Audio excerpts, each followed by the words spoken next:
Hey, I'm sitting outside.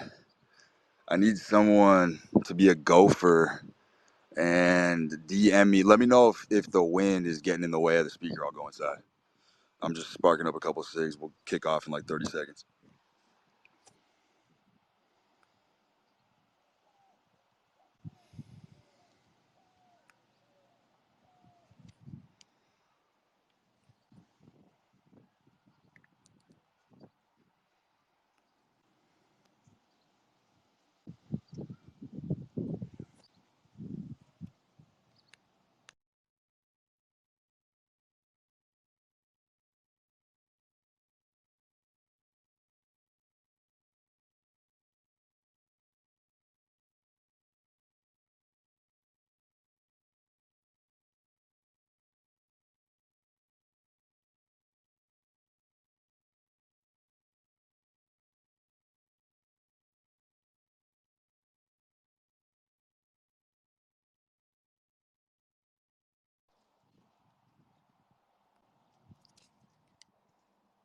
So I was thinking about life trajectory and the different life paths that motherfuckers can choose. And I think there's a formation point, especially in a boy's life as he's becoming a man, where you definitely there's a window of time, I would say around high school, where you do forge and crystallize an identity that almost has like white blood cells around it. There's it's almost like an infection site. So whatever pain the childhood personality has endured, right around high school.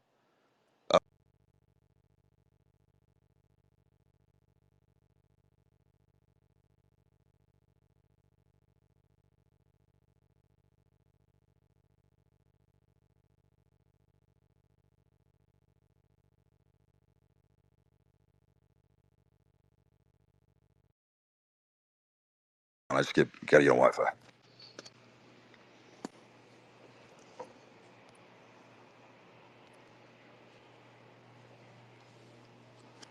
All right. So what I was saying is every boy, every child has some sort of traumatic experience, some sort of pain, some sort of embarrassment or humiliation that happens.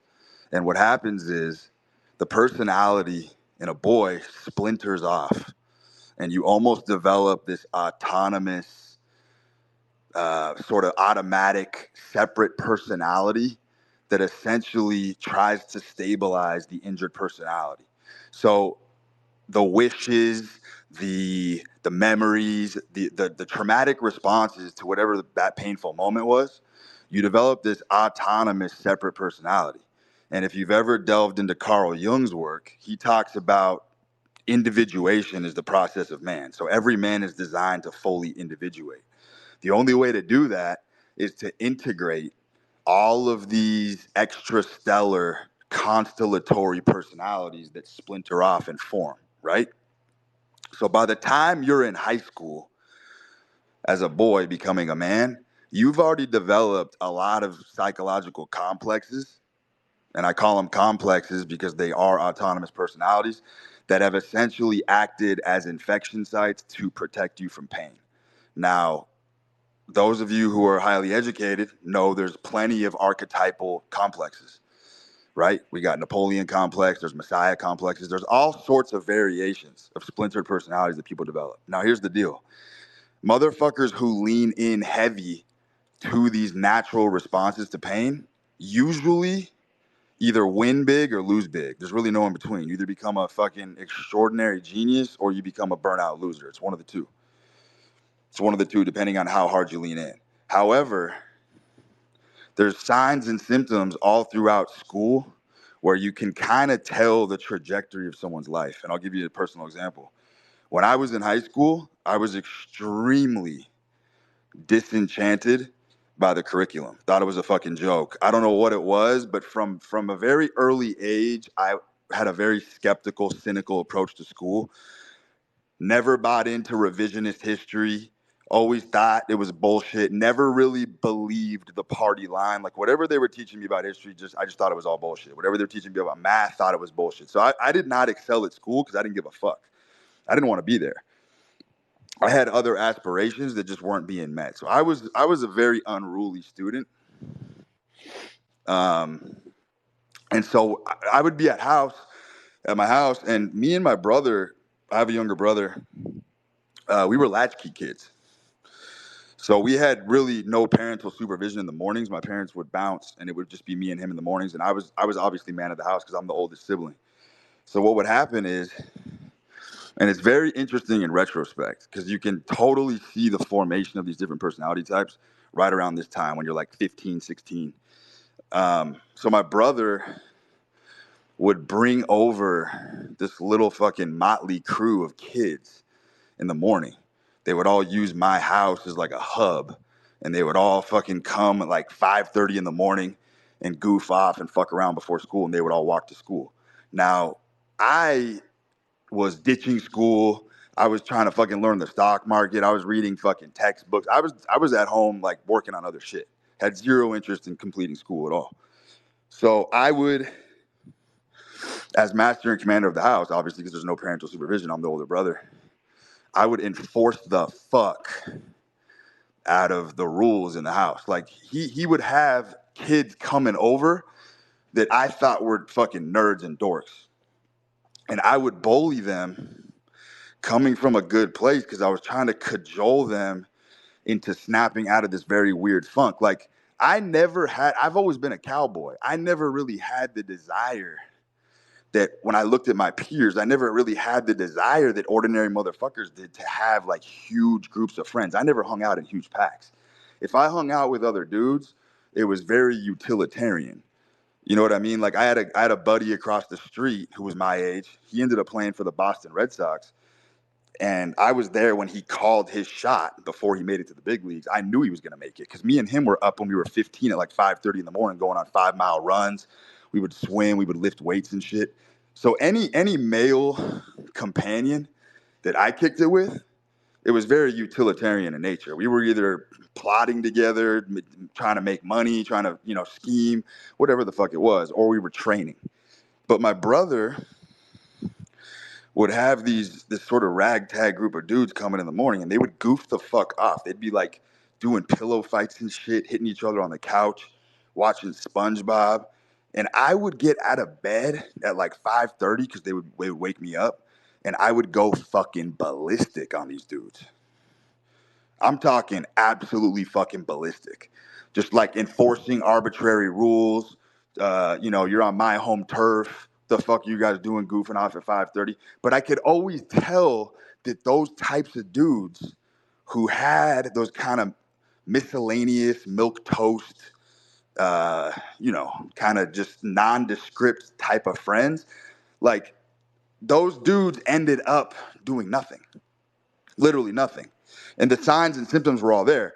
And like when I was 16, there was a period of time where I did not get along with my parents at all. And I had to go move in with my grandmother, my dad's mom. And this woman had a heart of fucking gold, and she was poor as fuck. She was literally on like Social Security. She had no fucking stability, but she had a fucking heart of gold. And I loved her to death. And she accepted me for who I was. She accepted my kind of unruly artistic ways. So I would go there, and I lived there for a couple months. And when I was there, I was 16 years old. I should have been in school, but I was kicking it with her. I was fucking around on the computer. I was learning hacking. I was learning all sorts of crazy shit. And what happened is she had this gnarly, gnarly fucking open wound on her foot. I'm talking the most horrifying thing I've ever seen in my life. And I didn't understand what it was at the time, but she had this very thick bandage over it. Very thick bandage. And this nurse from, I believe, a Medicaid program would come over daily and suture and dress the wound. And I had never really seen what the wound looked like.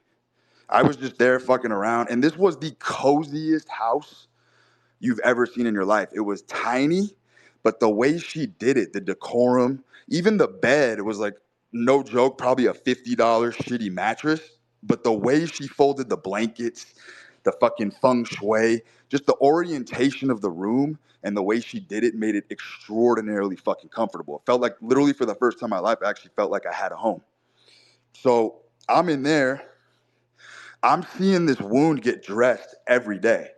And I had never actually seen the wound because it was always bandaged. And then one day, my grandma was fucking around with it and she was unfurling the bandage. And I fucking caught a glimpse of it. And I'm not joking. First of all, it was MRSA, which is a staph infection. It was the most insane skin flesh eating disease I've ever seen in my life. It looked like she had fucking black plague, literally black plague. Like I could see down to the bone in her foot. And when she would move, when she would dorsiflex her ankle, you could literally see the tissue contracting around the bone. Like I could see all the mechanics and machinations of the human body, like flexing and contorting. Extremely fucking bizarre. But I knew something was deathly wrong, no pun intended. And I knew that she wasn't getting the proper treatment. I just had a hunch. So I asked her, I was like, Grandma, I was like, what is this nurse doing for your foot? Like, what the fuck is she doing every day when she comes over here? And she was like, she's giving me this shit called Bactrim. Now, if you know anything about Bactrim, it's one of the most mild antibiotics on fucking earth. It's literally like treating a gunshot wound with a bottle of Evian water. Makes zero fucking sense. But at the time, I didn't know it. And at the time, too, when I was 16, all we had was 56K modem. Like literally America Online, you had to connect to, and the internet was fucking slow. You had to go on the deep web to go on forums and get any kind of answers. It was a completely fucking different time if you wanted to browse for esoteric hacks and shit. So I pop on the computer and I'm doing a bunch of research on Bactrim, and I'm like, what the fuck is this medication? Find out it's a mild antibiotic. Boom, start stumbling across the dark web. Boom, start logging into forums, making an anonymous account. I'm shooting out questions and shit. I'm firing shit through Egypt. I'm firing shit through the fucking Tiber River. I'm literally just launching messages into the abyss, trying to get a quick answer. Because I know, I just have an intuition that something is seriously wrong. Sure enough, I get a response. Some grassroots home style doctor is like, he's like, look, Bactrim is a fucking joke for MRSA. He's like, she needs to get on vancomycin, which is a very, very potent antibiotic. And he was like, she needs to get on it now. Cause I didn't even show a picture, but I was extremely descriptive with my language. So I go up to my grandma and I'm like, hey grandma, you're getting in the truck. I had this badass truck at the time. And I was like, Grandma, you're going in the fucking truck. And she was like, what are you talking about? She's like, no, I'm not. And I was like, yes, you are. I was like, you're going in the truck. We're going to the hospital right now. I was like, there's something seriously wrong with your foot. It's malpractice. You're not getting the right treatment. She fought me on it. I lifted her up. I'll never forget it. I literally picked her up. Her arms were flailing. She was wailing in the sky, lamenting, telling me she's not going. Threw her over my shoulder, got her to calm down, threw her in the truck, blazed down to the hospital, take her in. Nurses take one look at her foot and their jaw was agape. I have never seen a facial expression like this on a stranger in my entire life. I'm talking full palm stretched out, hand over their mouth, like, how the fuck is this woman not dead? Doctor comes out. Bang. Emergency surgery, need to put her in now. She would probably have to amputate her foot, is what they tell me. So she goes in. Boom. Got to amputate her foot. Doctor comes out, literally applauding me, tapping me on the fucking shoulder. He's like, if you had not taken her here within about 48 hours, she was donezo. She was not coming back. She was gonna give up the ghost. You would have seen her in Elysium. Literally, it was that down to the wire. It was that down to the wire. And anyway, the bottom line is they ended up saving her life. She came home. And I ended up staying at her crib for like another 4 months taking care of her. But what the whole point of the story is I was 16 fucking years old and I'm saving my grandmother's life with some fucking Robinson Crusoe MacGyver tricks. You know what I mean? Just thinking outside the box, being fucking resourceful, being industrious, You see where I'm going with this. Life trajectory can easily be predicted at a very early age. While these and I was thinking about it at the time. I was like, I'm 16. I'm out of school. Just saved my grandmother's life. What the fuck's my brother doing? Motherfuckers playing video games, watching SpongeBob, and eating fucking Frosted Flakes. You know what I mean? And all those guys that I fucking look. I was real mean to one of his friends. One of his friends was he's like a modern day troll, but in real life. And I kind of had an affinity for him because he wouldn't break. Like there's nothing I could do or say that would break this dude in half. And I tried hard because I really wanted to fucking get him into doing some real shit. And this guy would just come home and fuck around and fuck off all day. And then after school, he would come home and do the same thing. So it was just fucking interesting to just look back and understand that these complexes are ever present in everybody's life. And the overarching theme, because I've been experimenting with this heavy, and I can tell you for a fucking fact that a lot of these complexes that men develop around trauma, usually it's an embarrassment or some kind of humiliation, is what I want to say. Usually there's a moment, if you trace the thread back into the maze, where you were embarrassed at an early age in some capacity, or a need wasn't met, or you weren't nurtured in some capacity, and you end up strong arming and developing this type of personality callus over it. And now we all know modern therapy and the modern medical multiplex is designed to boil that shit down, right? They want to remove your complexes, is what they want to do. But if you're a naturalist, like I am, and you respect the human body in all its fucking majesty, then you understand that the body is fucking smarter than you are. And if you were afflicted with something and your personality forges a response to that threat of the stability of self, then it's very hard to argue, very difficult to argue that that's an unhealthy cope, right? Because we all have complexes. That's just a fucking fact. And the ones who do go on to achieve extraordinary things and beat the odds and beat the probabilities, the ones who are the dark horses, the underdogs, the guys who always strike back and always prevail in the end. The end is all that matters. In the middle of the story, a lot of crazy shit's gonna happen, but all that matters is that you prevail in the end, right? Well, all of those motherfuckers leaned heavy into these complexes. You know who a shining example of this is? You know who the best? I'm telling you, this guy is a fucking case study. And a lot of you guys have really missed the mark to really understand the kind of nectar that's kind of bled out from this dude's rise is the whole Tate thing. The whole Tate thing. Tate is first of all, can you imagine if Tate had interrupted his rebirth by going to therapy? I mean, just imagine what would have happened to his rise had he enrolled in some sort of therapy process to fix his flaws or beat himself up or tear himself down or fix any of these fucking complexes. And the Tate that you know never would have happened. Would have been erased from the annals of history. Not fucking possible. That's number one. Number two, Tate, the reason I respect Tate so much, the number one reason why I respect Tate so much is because he is a man who slaughtered his psyche day in and day out until he became numb. And all he was left with is a mission. I'm going to say that again. Tate slaughtered his psyche, which, by the way, is the masculine imperative. A lot of men have yet to figure out that the mind is a bludgeon, it's a fucking cudgel. And the mind is best used as a man for bludgeoning and for blocking out thoughts that barricade you from accomplishing your mission. Thinking is by far best used for knowing what thoughts not to entertain or think.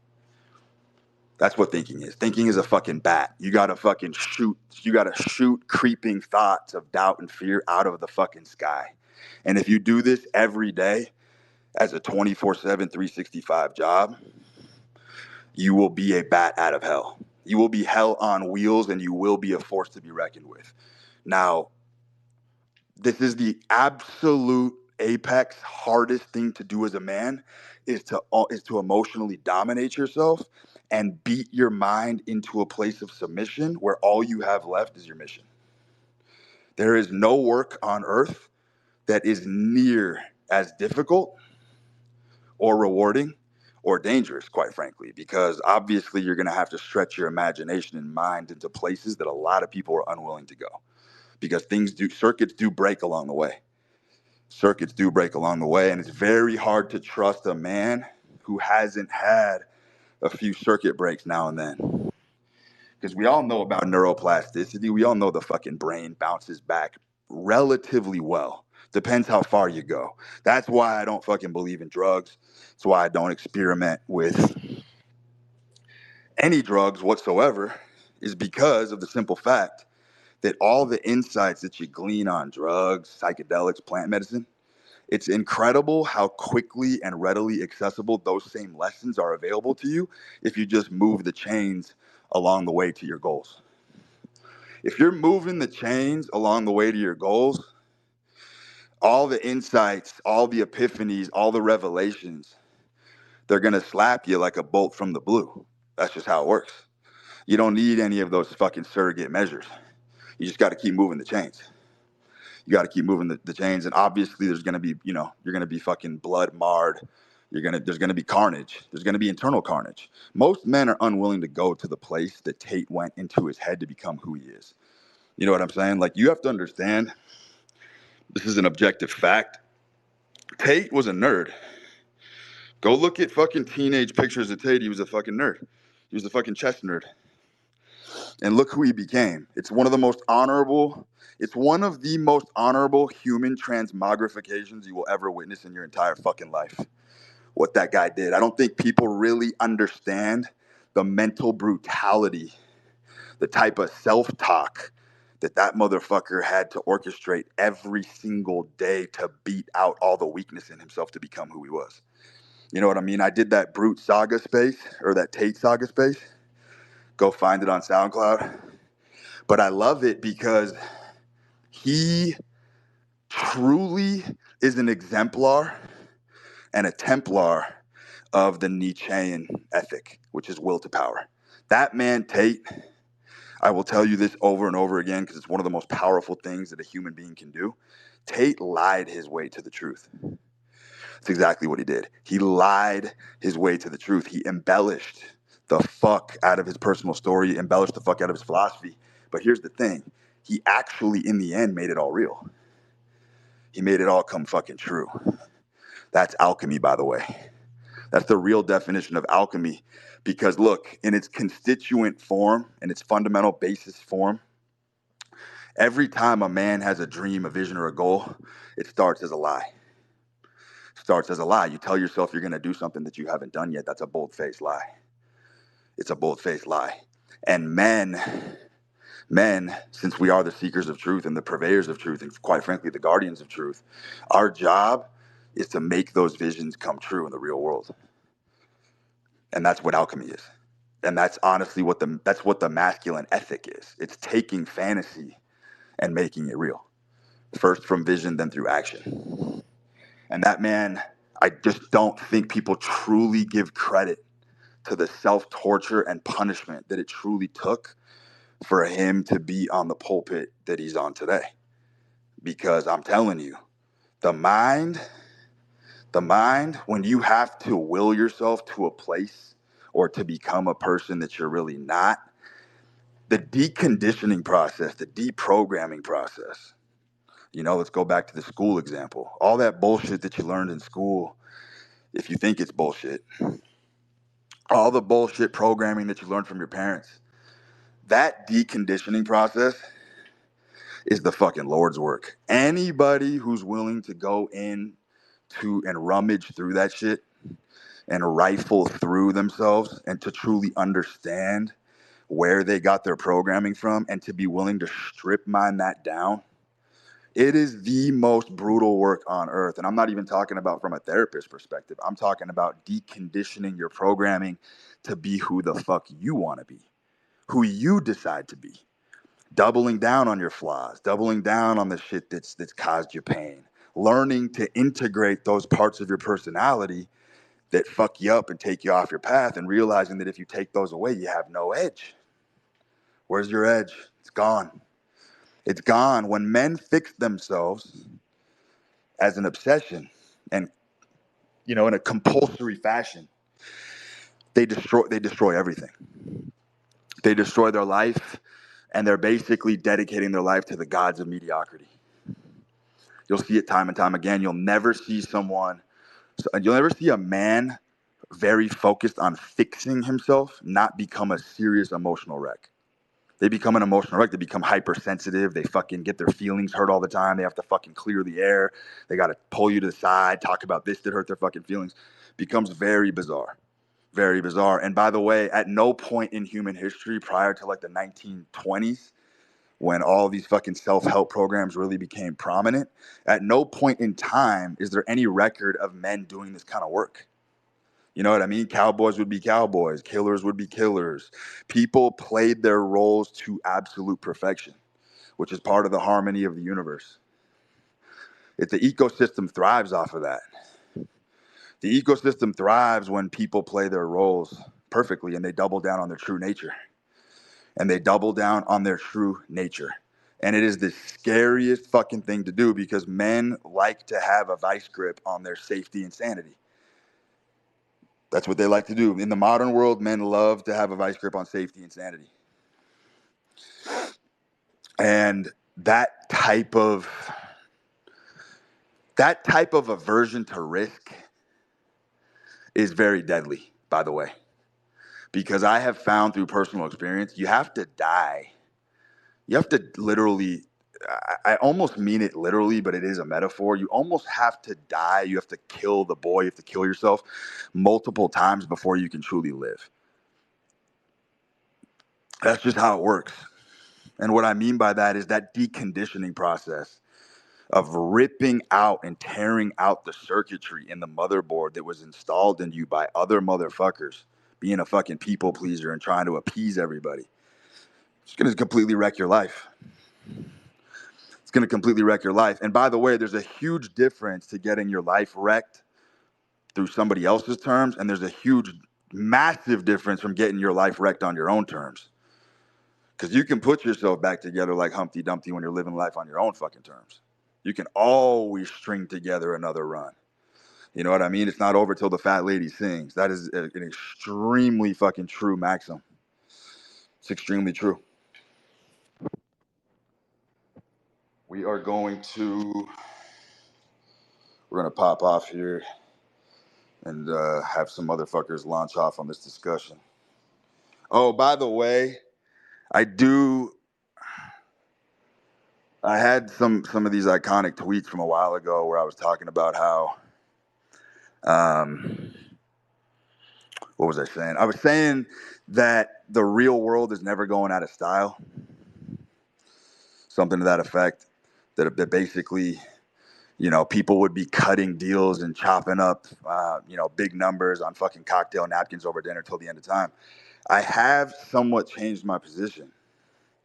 I do think that the real world is somewhat eerily dead right now. And I want you to hear this. People are making money online. People are finding friends online. People are doing hobbies online. People are meeting fucking mates online. Everything's online. So it seems to me, and this is just a cultural miscellaneous commentary, seems to me that touching grass is just a mere recess to recharge to get back online. It's almost like the real world now. You take a little break, you go to the gym, you get some sun, you do your deal, and then you get back online because that's just where everything's fucking headed. And I think that if you don't accept this paradigm, I do think you're going to be shoulders behind people in the next decade or so. That's my prediction. I want you to hold me to it, and I want you to quote that one in the newspaper because I do think I do think the real world is somewhat going out of style. There's nothing there anymore. Everything's online, and I've somewhat had to embrace this myself. All right, let's launch. You guys can fucking ask me anything. I don't give a fuck.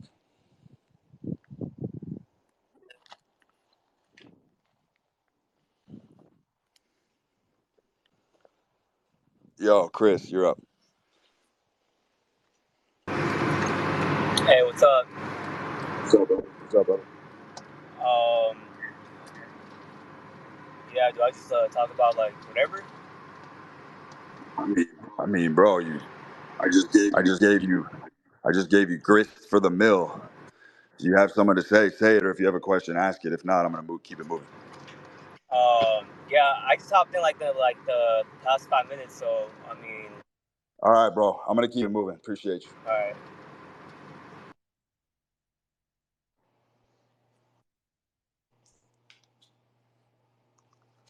Greg Line, what's up, brother? Yo, what's up, Root? Yo, So yo. first of all, I totally agree with that last thing you said. I've been saying that for a while. Kind of like the real world is it's a reset for the online world, especially as we get into more integration. So I just wanted to agree with you on that. But my question is about like leaning into the or examining balance for men. Like Yeah. something that I've been getting into over the last 7 or 8 years is kind of constant self-analysis of my emotions and like trying to stay present and in control of them.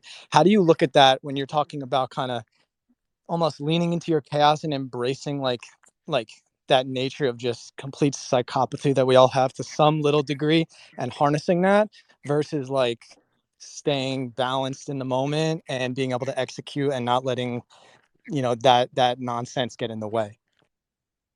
Yeah, I mean, look, speaking of the fast changing culture, I think men have to understand that the gender roles are somewhat inverted right now. So men in general are a lot more emotionally expressive. Men are a lot more emotional than they have been in the past. This whole fucking veneration of Marcus Aurelius and the meditations and the Stoic philosophy, that shit just doesn't fly in this society. I think that I'm speaking from experience. I've done all the fucking self-help work in the world. That's why I'm such a fucking critic of it. I've literally read every self-help book you could possibly fathom. I've perused the bookshelf my entire life trying to look for the answers. The answers are inside. That's a fucking fact. All the answers are in the mirror. But in conjunction with that, I do want to share with you that I tried very hard to manage and monitor my ego and monitor my emotions for years, and it led me nowhere and fast. So once I learned to use my mind as a steel trap, and what I mean by steel trap is your mind is somewhat of a Venus flytrap. You got to be able to capture and synthesize information very quickly. And then once you've done that, I do believe it's explosive emotions, like miniature outbursts of emotions, whether that's joy, glee, felicity, whatever the fuck it is. I think it's important to just kind of lean into that. So I believe in bursts, intense bursts of emotion. I don't feel the need to examine or monitor why I'm feeling the way I feel. I'm telling you from a raw power perspective, which I imagine everybody in this space to some degree is in search of some kind of power, whether it's local, whether it's in your own domain, whatever the fuck it is. Men do have a natural proclivity to seek power. My point is that if you're after raw power, your mind is best used to somewhat numb and jade yourself. I've said this before. It's a controversial opinion. I know the fucking clinicians would go into an air clawing rave out of their leather chair if they heard me say this, but I do know for a fact it's true because men seem to operate better in positions of leadership. They tend to rise rank very quickly when they're somewhat in a numb and jaded state. Now, I don't think that state is best prescribed through alcohol and through drugs. I think it's best used from having an exhausted, worn out mind from pursuing your mission. Because when a man is numb and somewhat jaded, you have a very objective landscape of reality. And then, by the way, other motherfuckers can lean on your shoulder heavy because you're just not you're a little bit desensitized. I do believe through experimenting with my own philosophy, men are at their apex when they're somewhat desensitized to the world. You know what I mean? Like it's just a natural progress of being a man. You get your heart broken the first time when your girlfriend leaves you. It's the most painful experience of your life. You're tossing and turning. You can't sleep for weeks. You can't eat. You're too hungry to eat. You're even too tired to sleep. You know what I mean? It has this sort of reverse casted effect. But as you get older and you get more experience under your belt as a man, it gets easier to slog through the cycles. You know what I mean? I've been here before. I've seen this before. I can call upon my past experience. I've dealt with this before. So you do become jaded and numb as a man as you get older. Now, women have to have the opposite approach. It's very, very detrimental for women to become numb and jaded. Very detrimental. And we'll talk about that later because I am experiencing with some avant-garde theories and shit that I've been kicking around and rotating. A lot of people will disagree with me on it, but it's still kind of a working thesis. Women are the more pliable sex by far, by the way. They're far more malleable than men. Um, Women are born pretty much knowing who they are from a very early age. They don't really go through identity crises the way that men do. Men have to prove themselves every day. That's a fact. So women are the more pliable sex. Men are very, very stuck in their ways, very pig-headed. It's very hard to change a man's true nature. I would venture to say it's almost impossible.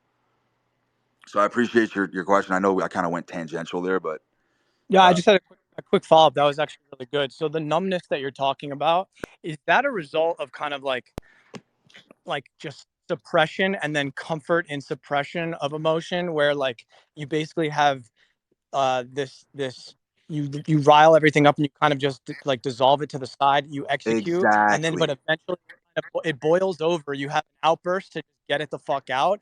And in a way, I guess a follow-up would be like, when you have those outbursts, are those things that you experience with other people, or do you try to have that in isolation? Because that could either, I think, depending on the person and the situation, it could either damage a relationship, not just a romantic one, but any kind, or it could maybe strengthen your position depending on like if it's another person in power and you have a this, I don't know, just an outburst that can kind of put you in a good light depending on the situation. Like, how do you look at That's experiencing a those outbursts? that's a great question. That's actually a perfect question. So here's how it works for me. I do believe presentation is very important as a man. Okay, I think presentation is A1. I do not believe in outbursts in public. I do believe in being polite. I do believe in parlor etiquette. I believe in being well mannered in public spaces. However, when you are solo, I do believe that is the laboratory, and that is where men can get very, very experimental. I choose to have my outbursts alone. There was a run last year, dude. I was hemorrhaging millions and millions and millions of dollars on a gambling run. Literally could not hit anything. My system was failing me. I was going through the toughest time of my life. Every night I was reliving the most horrific experiences you could possibly imagine. I went through this for 6 months. I lived 100 years in that 6 months. And I will write a book on this someday and share with you guys the wisdom and shit that I gleaned because I went deep, deep into the fucking troughs of my psyche during that. It's incredible that I actually physically survived it. And it's incredible that I didn't fall ill. That's how fucking repulsive the situation was. I would have these fucking supernova outbursts on my own where I would just fucking smash shit to dust in my house. I would fucking turn over tables, crack chairs in half. It was like a 1 minute fucking outburst, and then I'd just be cool again. And I just had to get it out. I just had to fucking just smash shit, fucking smash electronics, break TVs and shit. I was doing that probably once a week. And honestly, it was the most mentally healthy, sane thing I could do. I came to realize this during that process. I was like, this pressure valve that I'm releasing is shit that men, I bet you they go fucking 50, 60 years and they've never had the emancipation or the liberty to do what I just did. They're fucking bottled up and they don't know how to fucking release it. And I'm telling you, dude, there's a reason why when men climb to the top of a mountain or they're in the fucking wilderness, you do have this very primal urge to scream at the top of your lungs. If you've ever gone to the top of a fucking mountain, there's no one around, you just want to let out that fucking war cry. You want to let out that war cry when no one's around. I do think that men are extraordinarily repressed emotionally. extraordinary repressed. I think the red pill movement is a huge fucking cofactor to this. I think the red pill movement has taught a lot of men to try to be cool hand Luke all the time, try to act like nothing fucking phases you, try to act like nothing bothers you. You're too cool to get upset. I think that has caused an absolute fucking slurry of devastation to men's psyches. I'm 100% positive that it has. Like I said, I had a tweet, dude, and mine was a little more frequent because I was going through an extremely difficult time. However, I do think once a year, a man needs to just go into a fucking room and just bash shit in. Truly, because the modern world is so cucked and gay. There's really no rites of passage or rituals. Like that's the appeal of CrossFit. Like I genuinely think CrossFit's pretty gay, but I think the reason why CrossFit took off is just because it's like one of the few bastions on earth where a man can go to a gym and have his shirt off and work out and slam weights and fucking war cry and scream. No one gives a fuck. You can throw chalk and blood everywhere. People don't care. Commercial gyms are very repressive to men. They don't let you fucking have your shirt off. You got to fucking, dress code. There's all sorts of really gay rules in place in modern gyms. So even when a man is exerting himself physically as an outlet, he still doesn't have the emotional release because he's still bottled up. So I think the CrossFit thing was interesting because it was kind of an emblem of masculinity for a while because dudes realized, fuck, I can go in there and be a barbarian for an hour. The modern world is seriously so paused that you almost something like a CrossFit ends up saving an entire generation of humanity. I'm being dead serious. Like, I don't think people understand how many dudes would be incarcerated or in the asylum or in the graveyard if they didn't have the physical outlets to exert themselves. And I think there's an emotional component to that is widely disregarded. Do you think women are like a stable woman is attracted to a man that is in control of his emotions? No. I think it's the opposite. So I was actually going to say this on the spaces earlier. Here's some food for thought. I think I've been playing with this theory for a while, and I'm pretty close to cracking it. I do fully believe that women are the rock in the relationship. I do. I think women are the rock. Men are the providers. Men obviously put themselves through extenuating circumstances. They go on their high adventures. They pillage, plunder, rape, whatever the fuck they need to do. They acquire resources, right? They bring them home. However, I do believe that the true emotional rock is a woman. I think the man is the tempest. I think the man is the eye in the storm. And I think when a man is going through a tantrum or a bad mood, I have seen from experience how the feminine energy and the feminine grace is able to soothe those energies. I don't think it works in reverse. I think when a woman's flipping out and a man tries to console her, I think I've seen several examples, and I haven't seen anybody discuss this, but men that are highly emotive and highly emotional, as long as they're successful, tend to have more loyal women. They tend to have more loyal women. I think it creates a trust. I think it creates some kind of bond. And by the way, women are at their best. Women are at their very best when they're soothing a man who would generally be considered inconsolable. Does that make sense? Yeah, but what's interesting is I've been listening lately to Justin Waller kind of say something a little bit different about like you don't ever bring your problems to a woman. He No, says, you don't. right? And No, you that don't. But that's different. You don't. You don't have to. You don't. so it's more Yes, the girl just noticing and having her energy present versus you like bringing it. that is correct. That is correct. I definitely do not believe you should be airing out your problems to women in any way, shape, or form. However, I think pretending that you're in a really good mood when you're not is very gay. Thanks, bro. Of course, Appreciate it, bro. brother.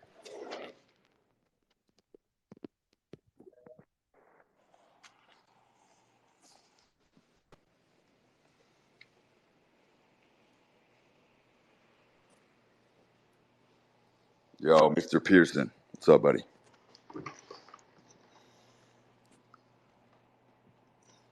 Drew, you're up. All right, let's try to get Danny on here. I don't know if you can hear me. Yo, Danny. Yo, what's up, Brute? What's up, brother? So you were talking about complexes earlier, and I just wanted to ask you, in terms of older and younger siblings, how do you think that translates later in life? In terms of what? Can you amplify that question? Yeah, so you were talking about you were obviously like dominating the house because you're the older sibling, and I think um there's definitely some overlap that I've seen where, like, older siblings are more dominant, and like younger siblings are more scrappy. I'd like to hear um what your thoughts are on how that translates later in life. So here's how it works. If you do not have a male role model or like a father figure present, um, in my case, we did not. So I was the figurehead, right? I was basically the arbiter of, I was the arbiter of the family from the masculine perspective. We didn't have a father around. So my brother, how it works is this, and you'll see numerous examples of this throughout history and probably in your own life if you look hard enough. When a younger brother is in a position where he has to look up to the older brother for guidance and leadership, and then that relationship decays at some point in their life, the younger brother is totally fucked. Totally fucked. You will very, very rarely see a younger brother disconnect from his oldest brother and be successful or have a functional life, if that makes sense. Very rarely. It happens, obviously, there's outliers, but it's extremely fucking detrimental. Bigger brothers and shit uh, end up being that beacon and kind of that lodestar for the rest of their life. It's a tragedy. It's one of the great tragedies in society it's silenced. It's very siloed information. But it's when younger brothers and older brothers have a fracture in the relationship, the younger brother suffers incredibly. All right, sweet. If Thanks. if there's no figurehead. And speaking of those kind of dynamics, there's all sorts of interesting shit with like older siblings and younger siblings. If you're the oldest sibling, if you're the oldest male sibling in a family, your best female match is always going to be the baby of another family. The best relationships. So like if you're the oldest brother, you're going to want to find the youngest sister of a family. Those relationships work exceptionally well, and vice versa. Okay, yeah. Yeah, I've got a pretty interesting paradigm. I've got four older sisters who are a lot older than me, and I just feel like completely secluded. And I just wanted to know if that had any effect on my perspective of the world. You were secluded in what way? Um, they're a lot older than me, so I'm 19, my oldest sister is 36, and it just basically feels like a whole I'm not even part of the family almost. Yeah, that makes a lot of sense. So you feel kind of rootless. You're kind of cosmopolitan. See, that can be again, you probably formed a complex around that. And my point is that that's definitely can be used to your advantage significantly because you can fashion your own identity from scratch. You don't really have a rubric to follow. Like families typically have rubrics, right? Like there's typically some sort of syllabus that's passed down, even if it's tacit or implicit. And a lot of siblings just end up following and kind of following these archetypal roles that are not natural to themselves. Like I have a lot of respect for multi-generational businesses. However, when there's an industrious young fella that comes up and he's the one who decides, you know what, I'm not going to be a fucking mason. My family's been a fucking mason for 7 years. I'm not going to do masonry. I'm going to go start a business. That's where you start to get the bifurcation process. And that's where you start creating like super generations of people and children and fucking different lineages and shit. It's when people break the mold. I'm obviously a rebel by nature, but I have a soft spot for motherfuckers, for renegade types, for cowboys that basically grow up in those situations where they don't have an identity and they have to cast them from scratch. Because I know how difficult that process is. It's very, very difficult in this society to be your own man, because in history, kings and fucking and patriots and shit like that, like you were almost bequeathed your status and your role. Go look at medieval times. Men were born with a very clear, distinct mission and a very clear, distinct path. The modern world, there's been an erasure of that component. So men do not have a prescripted path laid out for them anymore. Men have to choose to be their own men in this society, and it's very, very, very. It's grunge work. You know what I mean? It's grunt work. It's not pretty. It's very ugly under the hood, because there's a lot of forces that you're wrestling with. You know what I mean? Like, you have critical parents in your head. You have all these psychic voices, teachers, people who criticized you when you were younger. People don't understand how those voices become a mosaic. They become a tapestry that kind of live in the catacombs of your mind.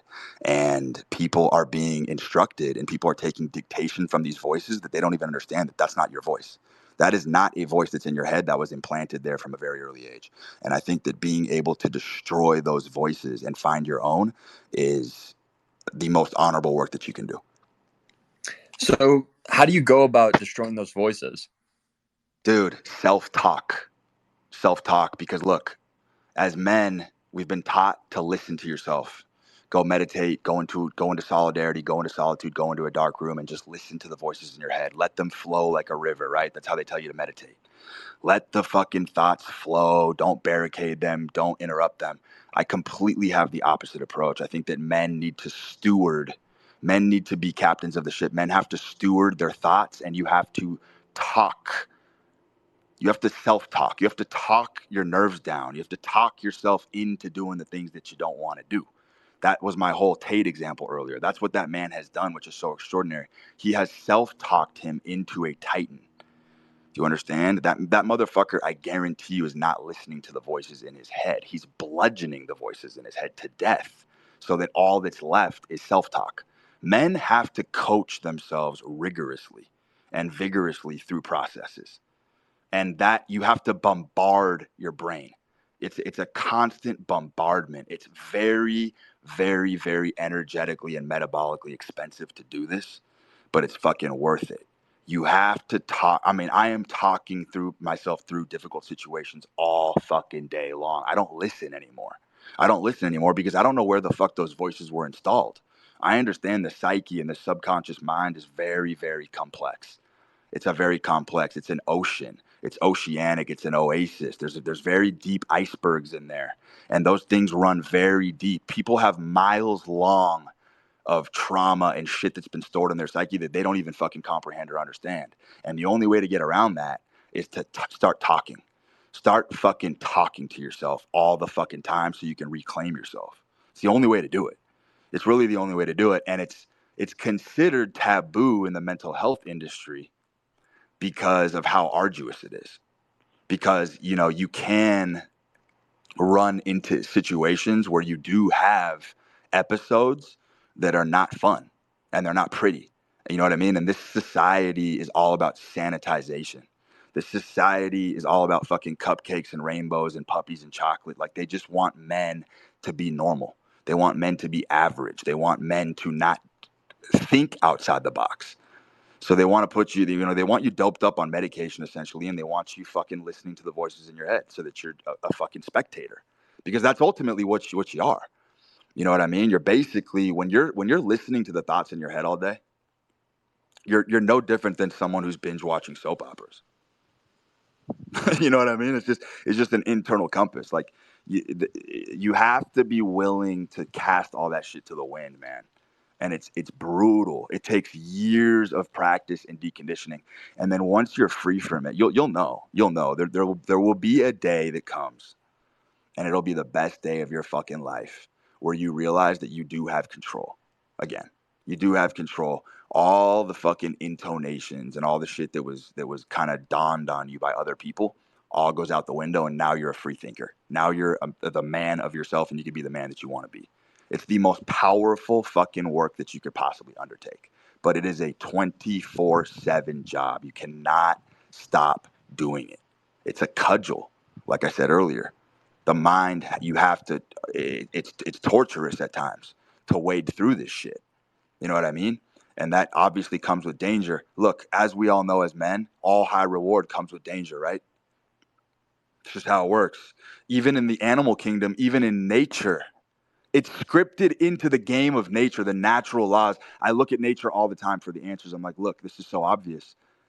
Even nature itself makes the most nutritious foods on earth the hardest to acquire, right? You got to hunt an elk. You got to take down a buffalo on the steppe to get some fresh meat. That's fucking difficult.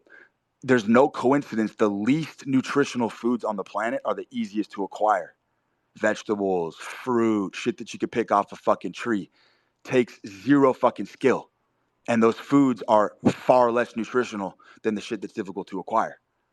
So even nature itself understands that the bounties that feed and nourish men and turn them into fucking warriors and monsters, it's difficult to acquire. So why would the psyche be any fucking different? Why would the machinations of the psyche be any different? It's all high risk, high reward. That's how the fucking mind works. 100%. I appreciate your time, man. You can move on to the next question. I appreciate you. Of course, bro.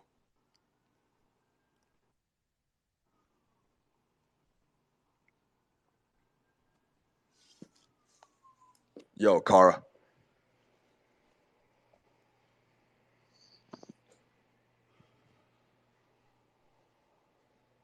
Kara, you're on, bro. Fire away. All right. Dude's got a dead mic.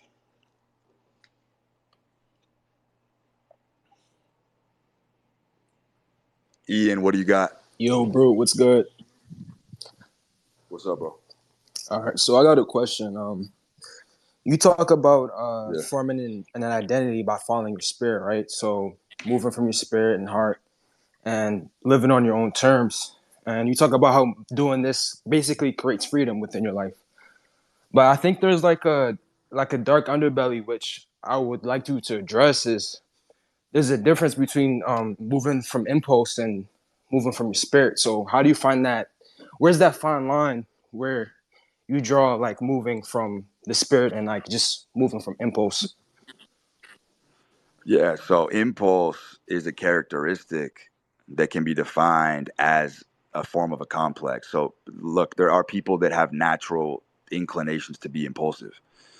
And that's exactly what I'm talking about. Some people have an impulsive nature. I happen to be one of those people. I'm very impulsive. I can be very rash at times. But I've leaned into it very heavy because I've understood that if I fire from the hip and I do things off the cuff and I improvise, I've been able to do extraordinary fucking things in my life. I've been able to come back as the underdog hundreds of fucking times. I've been through hell and back more times than I can even fucking recount. And I've always made it through the other side because number one, I'm not a quitter. And number two, I've understood that my impulse and my ability to be rash, there's fucking gifts in there. There's advantages in there. Dude, every psychic force you have that can hold you down has an advantage. That's why you have it. I'm a naturalist. Like I told you before, I believe that the human body integrates these maladaptations as a way of surviving, as a way of keeping the organism alive. And people are terrified of these forces in themselves. Now, they have to be instrumented for obviously positive purposes. That's obviously the goal. But I did a tweet on this. Picture a fucking artist, an artist who's a fucking drug addict. Okay? If that motherfucker doubles down on his nature as a deadbeat scumbag fucking drug addict artist, that motherfucker has the potential of being a fucking Picasso or a fucking Jackson Pollock. That's just a fact. That's just a fact. He's got more upside than the motherfucker who decides to dull his blades and decides to ignore these darker forces within himself. Does that make sense? So it's all about the upside. The possibility that you can go higher and climb a higher bridge is better than the guy who's willing to ignore these things within himself. If you have the balls to double down on your true nature, which we've seen many historical figures, there's many of them that have bucked the trend and doubled down. Look at fucking Hunter S. Thompson. A lot of these guys' lives ended in tragedy. Of course they did. But they also left behind works that are still being pamphleted through today. Motherfuckers are thumbing through these guys' works, plunging them for knowledge and wisdom. You know what I mean? So it's like these motherfuckers left a footprint. They at least put their fingerprints all over the fucking suite. You know what I mean? People still know who the fuck they are. I think that's more honorable than the guy who denies himself. I've never seen someone successfully deny who they are on a long enough scale. I've never seen it happen. I've never seen it happen. It's always going to burst forward. Nature always bats last. Nature always bats last. Nature always wins, is what I want to tell you. Nature always wins. You cannot hide from your nature if you're a man. It's impossible. It's impossible. And it's a very controversial subject, obviously, because there's a lot of pain around it. I've said before on Spaces that I did not think that alcoholics could cure themselves long term. I think if people have certain afflictions that are going to carry them, they're going to carry those burdens the rest of their life.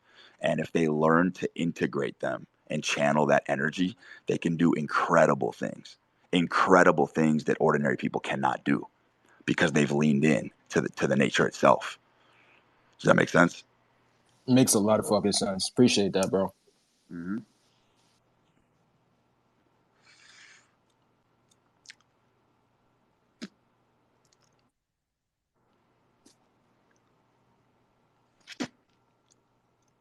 You're from Sterling, Venetia. Hey, how's it going? Can you hear me? Mm-hmm. Yeah, so just to preface this question, you talked about how the high school age boy will create like these splintered complexes because of some embarrassment or like lack of nurture that happened. So my question Yes. is like, what is that relationship that you have with that thing that caused it? Like, what does that look like day to day? So what you do is when you have a complex and you're self-aware enough to understand that you have a complex, you know what I mean? Like let's use a very crude example that some people can relate to. Dudes who have a Napoleon complex, dudes who are short, can oftentimes be very sour and have sort of a rambunctious attitude towards life. Sort of this, I almost want to say like a self-loathing. A lot of short guys do have that. That's a serious fucking edge on the weapon. That's a serious weapon. If a short guy wields that as a weapon, he's gonna go to infinity. Whereas the guy who's afraid to pick up that weapon and strike with it is gonna go fucking nowhere. You know what I mean? So my point is that like this was Jung's whole thing, was that these splintered autonomous personalities that form in the psyche, you have to let them express themselves.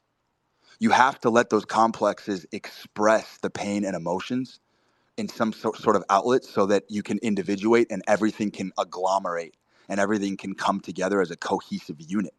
Because if you deny that any of those psychic forces exist, the wounds are unrepairable. Like, dude, the people that fall into the worst death spirals emotionally are the ones who are denying these aspects of themselves.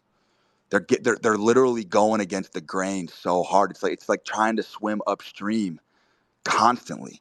Yeah, you can make progress, but the minute you stop flailing your arms, you're going to get carried right back to where you were. So it's like that's what my biggest criticism of the self-help movement and therapy in general is. People want to change the very fabric of who they are. They want to change their very carnation itself. And if you do that, you can absolutely make some prolific changes on the outskirts of your personality for sure. I've seen people make very small modifications here and there. But the minute you stop paddling, you're just going to fall back to who you really were anyway. So it's just it's the energy expenditure makes absolutely zero fucking sense. So I guess my point is, to circle back, is you got to let these complexes express. That's the healthy way to do it, because then you have a complete man. Then you have the totality of the human spirit. Okay, makes sense. Let's see what we got here.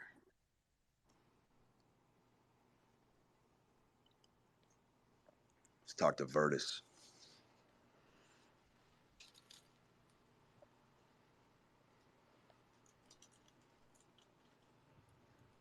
Virtus, you around?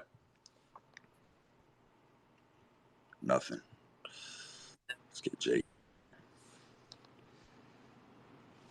Yo, Jake. What's up, Brute? Yo, talk to me. What's your best idea for how to change like a want into a need? For like, oh, I want to be rich or I want to gain power. How do you change it to a need? Can you say that again, bro? You cut out. How do you change a want into a need? You know, instead of wanting to be rich, is the best way instead of like visualizing to just Dude, sabotage yourself? dude, dude, that's a perfect question, which is hilarious because it dovetails perfectly into my original points. Is that if it is a want already, then you already know that's not baked into your story. You know what I mean? Like if you don't need to become rich, you're never gonna get rich. People who want get zero, by the way. People who want things get nothing.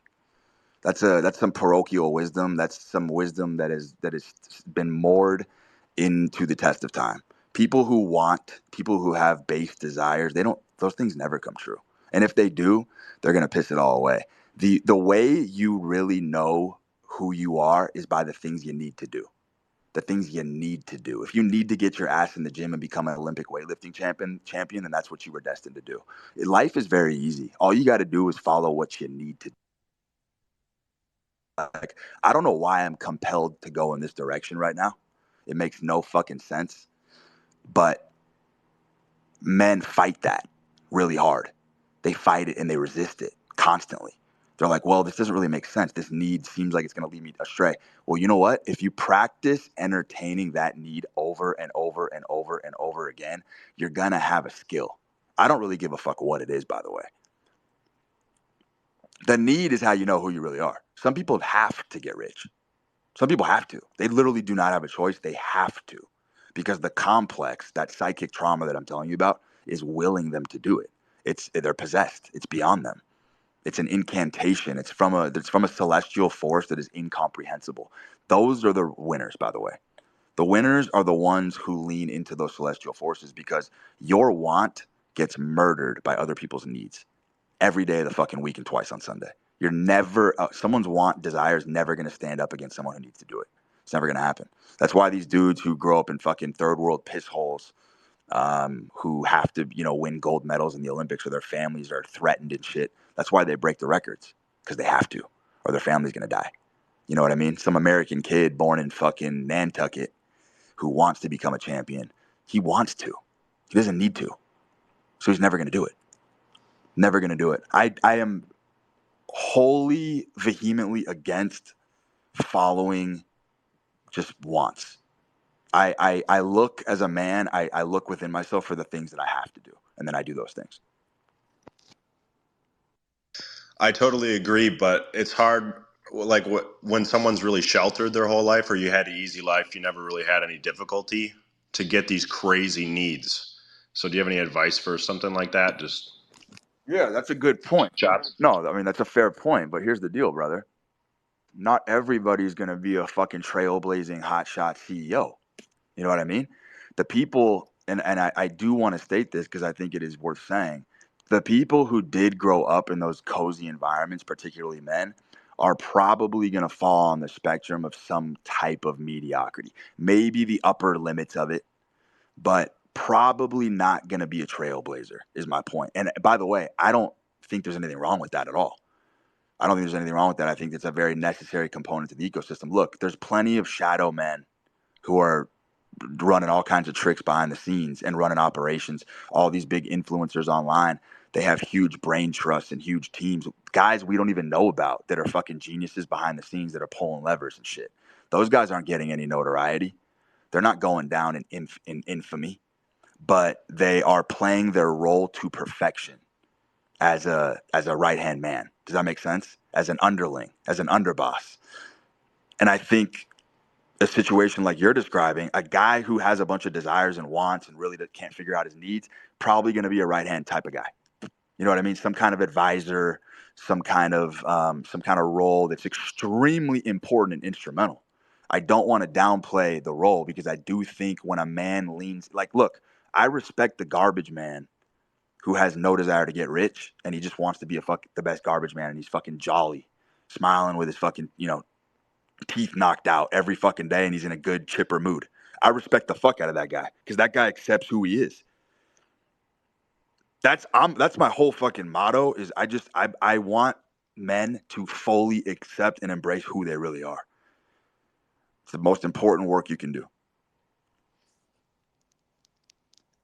Yeah, you read me just like a book. Like I felt like I'd be like the advisor or like the high level mediocrity, but I'm still like searching. Like I want to somehow like destroy myself so I have a need in that sense. Yeah. So look, I mean, look, as men, this is kind of a universal.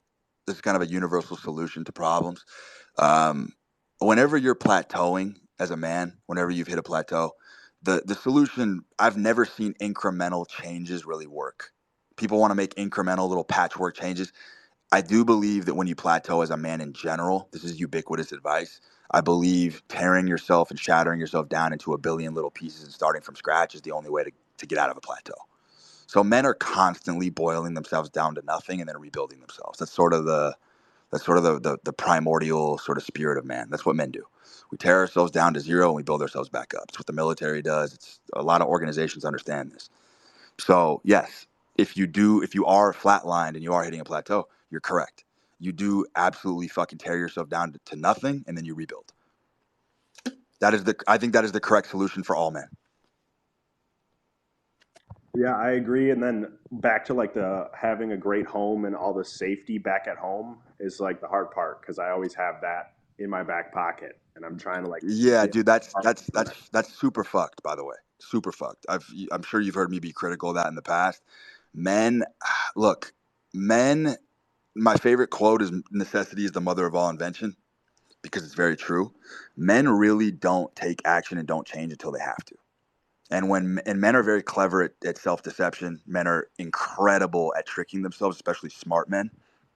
Um, if you know you have those kind of safety nets, you're never really going to go for it. You know what I mean? Because you know you still got the training wheels on. You're never gonna. That's why I'm all about putting your back against the wall, taking out the floor underneath you, because then you have no choice. You leave yourself no choice but to transform. And it's tough work, bro, because there's a lot of enablers. There's parents and shit that don't want their kids to suffer. They'll fucking bail you out if your phone bill's not paid or you're fucking late on your car payment. All that shit's nonsense. If you're really, really trying to be an extraordinary human being, you have to be strong enough not to fucking lean on those people in those times of support. Look, asking for help here and there is fine, obviously. But if you know you have a constant supply of someone who's going to bail you out when you come across misgivings or misfortune, you're just going to depend on it forever. You know what I mean? And then you end up with which is ironic, you end up with that Peter Pan complex. You end up with that Peter Pan syndrome of never wanting to grow up. That's why we got a bunch of fucking man babies running around. Yeah, I totally agree. It's just hard to like let that go, you know?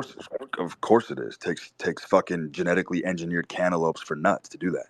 You got to have huge fucking stones. Huge. Thanks, Root. Let's take another one.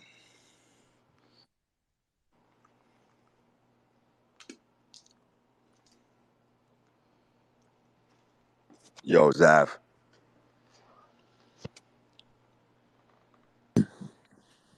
Yeah, man. Thanks for bringing me up. Yep. I was in here from about the beginning. Phone died a bit in between, so I hope I don't ask anything that's sort of redundant. But my question, following up on what he just said, is he mentioned a great point, right, about that so-called safety net. What would you say? How would you draw the line between safety net, like, you know, having that backup safety net versus an inherent benefit that comes to you as, you know, being that first-son position where you know, land, property, etc. will be coming to you, but you also are aware that you want to go further than that. So you're already born into it. You know it's there, but you're not really relying on it. You have greater goals, but to an extent, that's a safety net too. To an extent, it is. I mean, you're talking to a guy who flies through asteroid belts without armor. You know, I'm on the very, very, very, very extreme end of no safety. I really have no consideration for safety at all whatsoever, because I do have a stochastic. My mantra in life is very stochastic. I'm all about chance and probability, and I know from experience, like I've been through several zeros in my life. I've been zeroed out dozens and dozens and dozens of times. I've always been able to build back stronger, better, faster, richer, stronger, smarter, et cetera, et cetera. Right. So I have that experience to fall back on in myself. I know that if I lose, I know that I will not lose in the long run. You're only a loser when you quit. That's a fucking fact. You know, I'm going through it right now. I'm in a fucking massive fucking rebuild phase. I'm gonna come back bigger, better, stronger, faster, richer from it too. It's no different. So you're sort of asking a guy who's on the extreme end. I would say though that if you're talking about, so your question is, you have a safety net, which I assume you have money stowed away somewhere. You're pretending to forget about it while you keep building, correct? Yeah, and basically, for the past like 4 or 5 years, I've been away from, my home, like island, everything. But back there's land, there's property, one for me, one for my brother. Like, it's a good, yeah, I'm not gonna be that type of fake, oh, I'm from the trenches guy. Like, I have a really good situation, but I'm from a small island, moved to the UK, exposed to more. So I've seen there's so much more out there, but I'll soon be going back to that while going all in on business. No job, nothing, just going all in. I won't be getting any mommy daddy allowance, but I will have, of course, a place to stay, like vehicle to drive. Like, it'll be relatively comfortable. Yeah, no, So I'm sort of, you get what I'm saying, right? I Like, do. I love yeah, that. I love when men do not pigeonhole themselves and fall into a central identity for long periods of time. I think men need to be sort of renaissance men and polymaths and certainly fucking as men, I do believe you have to be willing to change, to pivot quickly if you have to. You know what I'm saying? Like, that's why being a doctor, a lawyer, whatever the fuck that is, like, that never appealed to me because I could never commit to that for 20 or 30 years. I don't know what I'm going to do tomorrow. Maybe I fucking have a whole fucking shift. Maybe I go back to school. I have no idea. But putting yourself in a situation where you do have that nest egg and then you can pivot and you can be extremely experimental with these other energies, I think is extremely fucking potent. And I think definitely gives you a leg up on the competition for sure. gotcha. I sort of felt like sometimes I get this sort of thing where I'm like, oh man, if I go back home, that's like, giving up in a way. But I'm still going to be mashing on business, just with a little more, with less worries about rent due and these type of things. So I was just, Yeah. Because you're bootstrapping. I mean, dude, that's obviously a fucking a sane, sound philosophy for sure. gotcha, man. Let me next question, I guess. Cool. Yeah, go.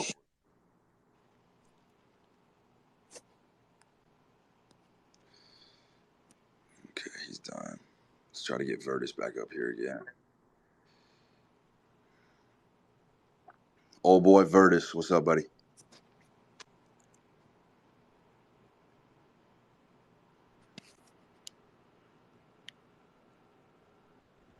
Brother, we can't hear a word.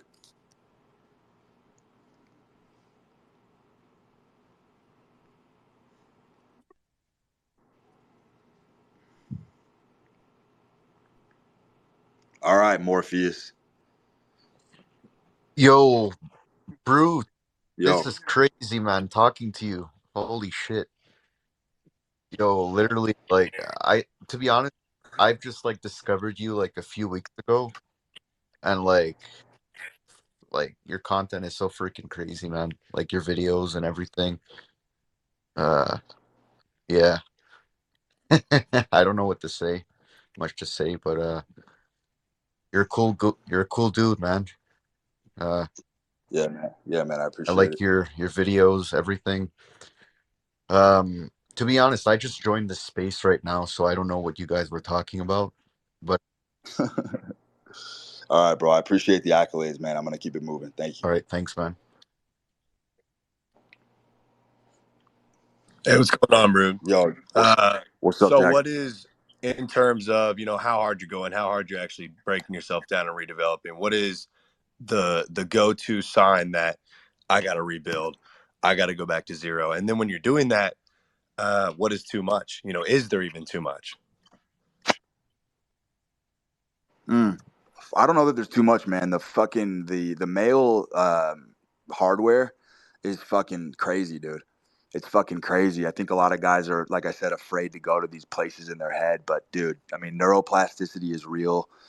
The male body can truly, truly be put through some really wild shit and rebound.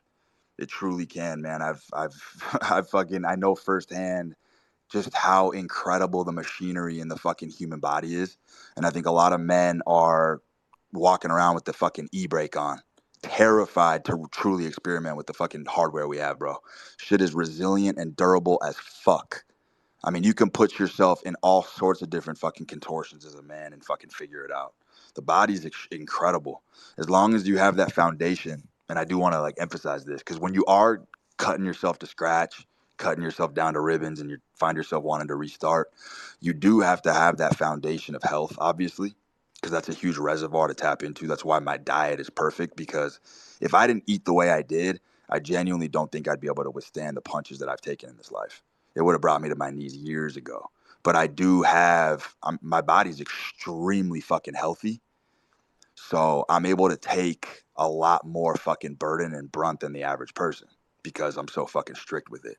So I think that foundation is very important. Otherwise, you start combining bad diet with this kind of philosophy, things can go off the rails real fucking quick. Yeah, that's a great answer. All right, guys, my phone's at 1%. We're going to bow out, but this was a blast. We're going to do it again soon.